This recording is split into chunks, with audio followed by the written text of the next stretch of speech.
UDF പാളയത്തിൽ അഭയം തേടിയ ജി സുധാകരൻ മുന്നണിക്ക് തന്നെ തലവേദനയാകുന്നു. അമ്പലപ്പുഴയിൽ നടന്ന കോൺഗ്രസ് മണ്ഡലം കമ്മിറ്റി യോഗത്തിൽ UDF പ്രവർത്തകർ അണിയിച്ച ഷാള് ജി സുധാകരൻ ഊരിയെറിഞ്ഞു.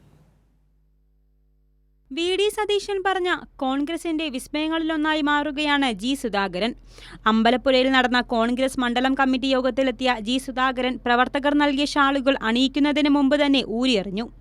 ഒരിക്കലും ജി സുധാകരന് ഒരു വലതുപക്ഷ സ്ഥാനാർത്ഥിയായി മത്സരിക്കാൻ കഴിയില്ല എന്ന് തെളിയിക്കുന്നതായിരുന്നു അദ്ദേഹത്തിന്റെ പ്രകടനം.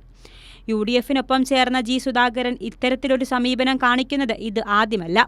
കഴിഞ്ഞ ദിവസം പത്രിക സമർപ്പിക്കാനെത്തിയ സുധാകരന്റെ തലയിൽ രാഹുൽ ഗാന്ധിയുടെ ചിത്രമുള്ള ത്രിവർണ്ണ തൊപ്പി ധരിച്ചത് അദ്ദേഹം എടുത്തുകളഞ്ഞതും സമൂഹ മാധ്യമങ്ങളിലടക്കം വലിയ ചർച്ചയായിരുന്നു. ഒരു പാർട്ടിയുടെയും ഒരു മുന്നണിയുടെയും ആളായിട്ടല്ല, അമ്പലപ്പുഴയിൽ സ്വതന്ത്രനായിട്ടാണ് മത്സരിക്കുന്നത് എന്നായിരുന്നു പ്രഖ്യാപിച്ചിരുന്നത്.